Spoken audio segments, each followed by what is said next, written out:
Shalom. First and foremost, I want to give all praises, honor, and glory to Yahweh, Bahasham, Yahweh Shai, Bahasham, Racha Kodesh. Double honors to the elders and the apostles of Great Millstone, and peace and blessings to the elect. And today we're going to go into the book of Deuteronomy, the 16th chapter.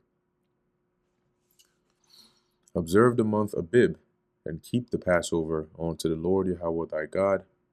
For in the month Abib, the Lord thy God brought thee forth out of Egypt by night, and that is the first month, or the beginning of months, as the Lord put it.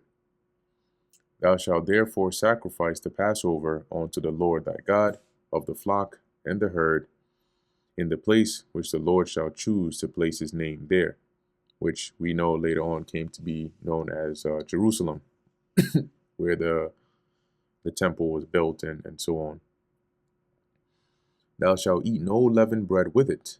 7 days shalt thou eat unleavened bread therewith, even the bread of affliction.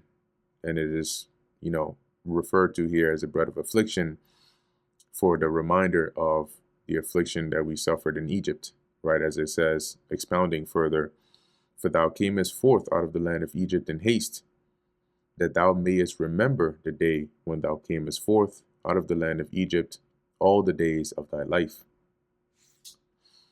So eating that unleavened bread, right, known here as the bread of affliction, would remind us of the day we came out of Egypt.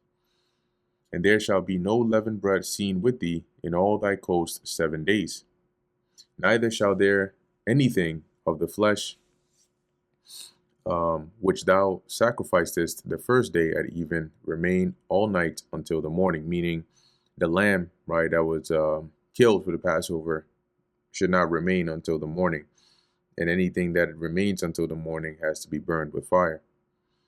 Thou mayest not sacrifice the Passover within any of thy gates, meaning, the Passover is not to be killed or sacrificed within your cities, except for, right, which the Lord thy God giveth thee, but at the place which the Lord thy God shall choose to place his name in. And that's why we would all go to Jerusalem 3 times in a year. But for the Passover, you would really be supposed to go to Jerusalem, and that's where you would sacrifice the Passover.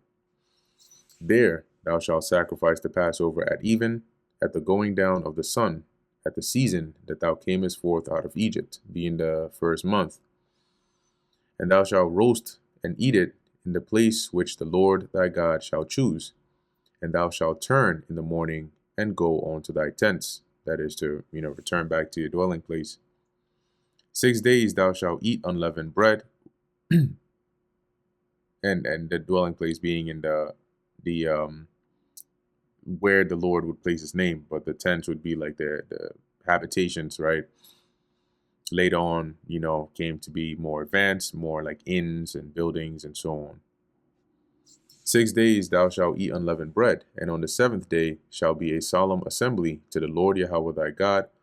Thou shalt do no work therein. 7 weeks shalt thou number unto thee, which is 49 days.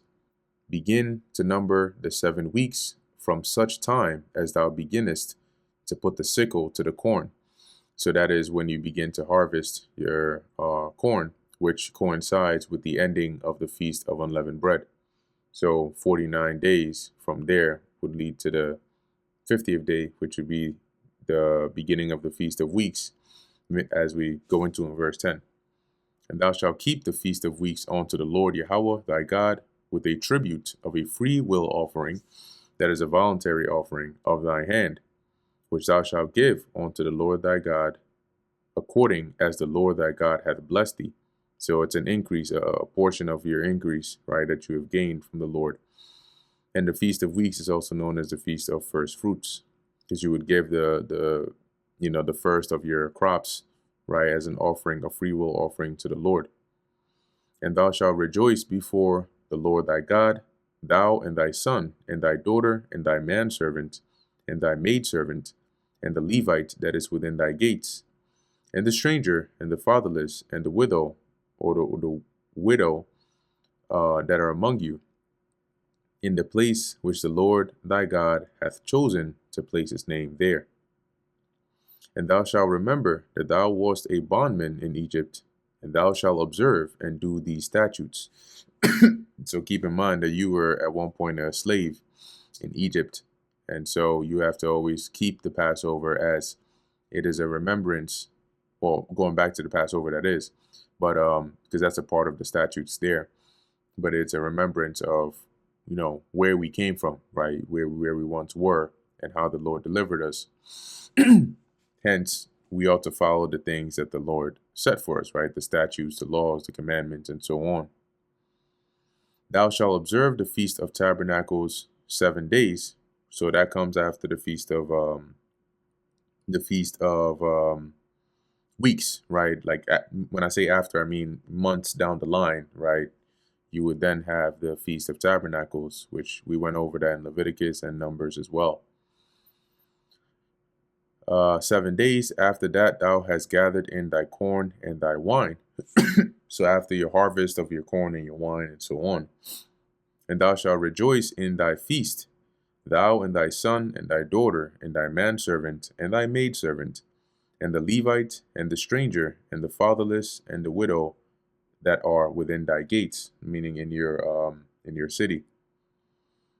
7 days shalt thou keep a solemn feast unto the Lord thy God in the place which the Lord shall choose, because the Lord thy God shall bless thee in all thine increase, and in all the works of thine hands. Therefore thou shalt surely rejoice. 3 times in a year shall all thy males appear before the Lord thy God, in the place which he shall choose. Because remember, Moses is talking to the children of Israel. They are still on the other side of Jordan. So he's letting them know, when you go into the land of Canaan, the Lord, there's a place where he will choose to place his name, where he would dwell. And that is the place where, that's why he kept saying the place where he shall choose, because it wasn't known just yet. In the Feast of Unleavened Bread, and in the Feast of Weeks, and in the Feast of Tabernacles, and they shall not appear before the Lord empty, meaning you got to bring an offering.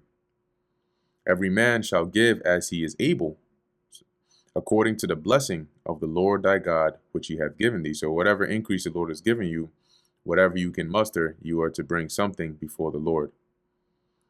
Judges and officers shalt thou make in all thy gates, which the Lord thy God giveth thee, throughout thy tribes, and they shall judge the people with just judgment. Okay, so in all of your different cities and territories, you would have judges and officers who would, handle certain matters, right, and settle certain cases as they arise. And as it says here, they shall judge the people with just judgment. So not being corrupt, right, not being swayed by money or being a respecter of persons. Verse 19, thou shalt not wrest judgment, that is to pervert judgment. Thou shalt not respect persons to show partiality or to be partial towards one side or another.